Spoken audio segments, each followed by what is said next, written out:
In the winter of 1932, while 1 in 4 American workers had no job and banks were padlocking their doors for good, a family in rural Nebraska did something that sounds almost impossible. They put money away. Not a fortune, but by the end of that year, in today's dollars, they had quietly set aside the equivalent of around $5,000. No steady paycheck, no government check showing up in the mail, no credit, no safety net, no rich uncle.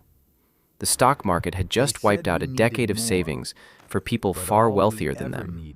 And yet this ordinary family, living on almost nothing, kept building. How? That is what this is about. Because the things that kept that family afloat were not luck, and they were not some lost secret. They were habits. A handful of rules they lived by without ever calling them rules. And here is the strange part. Those exact habits would make you almost untouchable today, in a world with far more money sloshing around than they ever dreamed of. Stay with me, because by the end of this, you are going to look at your own spending completely differently. Now, before you write this off as old-timey advice from a world that does not exist anymore, let me clear something up. This is not about being poor on purpose. It is not about suffering or eating beans by candlelight or pretending it is 1932. The family I am describing did not feel deprived. In a lot of ways, they felt more secure than people who earned far more.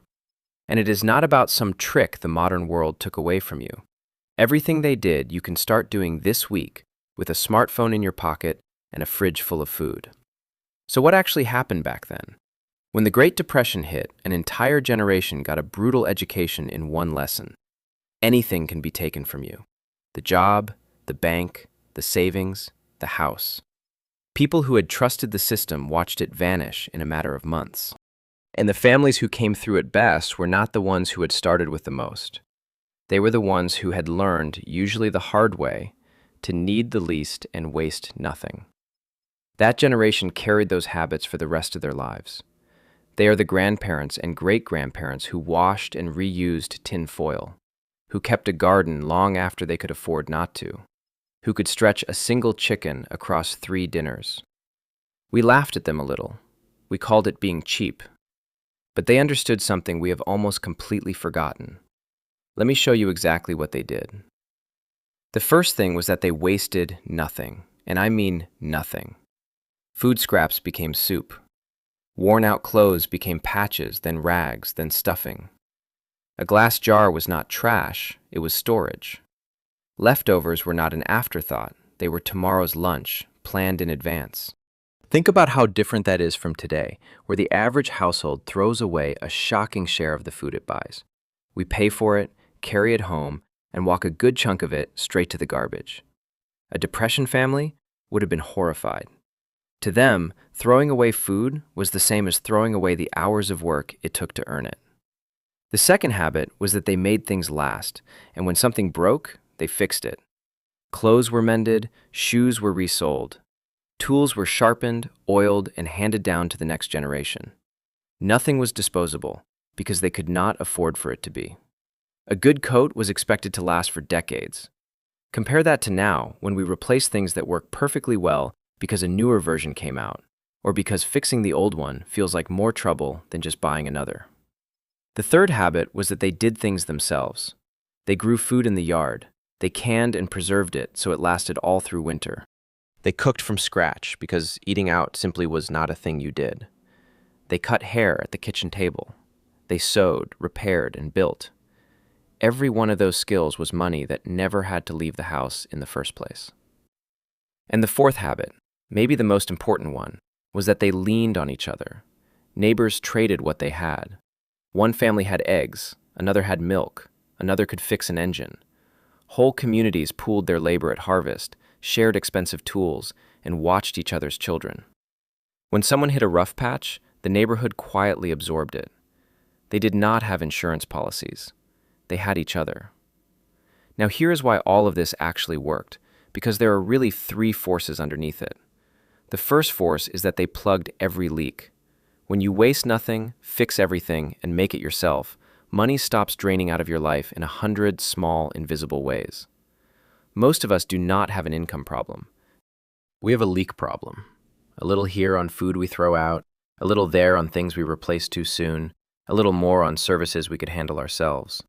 None of it feels big in the moment. All of it together is a slow flood out the back door. The second force is that they had almost no lifestyle to keep up with. There was no advertising in their pocket 24 hours a day, no feed full of people showing off nicer things. The entire culture, mostly out of necessity, pushed toward thrift instead of away from it. Being frugal was not embarrassing, it was respected. Imagine how much easier saving becomes when nobody around you is spending just to impress. The third force is that their security did not come from money at all. It came from skills and from each other. A person who can grow food, fix what breaks, and count on their neighbors is rich in a way a bank balance can never quite touch. When the money system collapsed, the people who relied entirely on money collapsed right along with it. The people who relied on what they could do and on who they could count on kept right on going.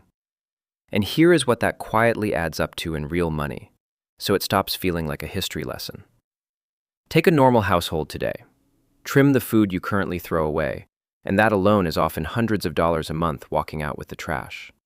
Stretch the life of your clothes, your car, and your phone instead of replacing them on a schedule, and there go thousands more across a year. Cook most of your meals instead of buying them, and you free up a small fortune over 12 months. Lean on a few neighbors instead of paying for every little thing. None of those numbers looks dramatic on its own, but stacked together on an ordinary income, they can quietly free up thousands of dollars a year that used to disappear without a trace. Now here is the trap, the reason most people hear all this and change nothing. It is easy to think these habits only count if there is another depression, that you will dust them off if disaster ever shows up at the door. But that is exactly backwards. These habits do not just protect you from catastrophe, they quietly make you wealthier every single ordinary year, in good times most of all. Because in good times, the leaks are everywhere, and almost nobody is paying attention. So let's talk about what you can actually do, starting this week, without selling anything or moving anywhere. First, declare war on waste, beginning with food. For 1 week, just notice what you throw away. Plan your meals around what you already have in the kitchen. Actually eat the leftovers. That single change can hand back real money most people never even realized they were losing. Second, before you replace anything, ask one question. Can I fix this or make it last a little longer? Repair the thing. Resole the shoes. Keep the phone 1 more year. Stop renting your own possessions from the upgrade cycle. Third, bring one skill back in-house. Just one to start. Cook the meals you usually pay someone else to make. Learn a basic home repair. Each skill you reclaim is a bill that stops repeating for the rest of your life. Fourth, build your own little version of that old neighborhood. Find a few people you trust and start trading instead of paying. Share the expensive tools, swap favors. The Depression families did not get through it alone, and you should not try to either. Let me leave you with the thing underneath all of it. That family in Nebraska was not saving because they were afraid. They were saving because they understood, deep in their bones, that real security never comes from how much you bring in. It comes from how little you let slip away, what you can do with your own 2 hands, and who stands beside you when things go wrong. They lived through the worst economy in modern history, with almost nothing, and they came out the other side holding something most of us are still chasing. Not riches, enough, and the quiet, unshakable confidence that no matter what the world threw at them, they would be okay. That is the part worth keeping, not the hardship, the freedom that came from needing less, wasting nothing, and never having to stand alone.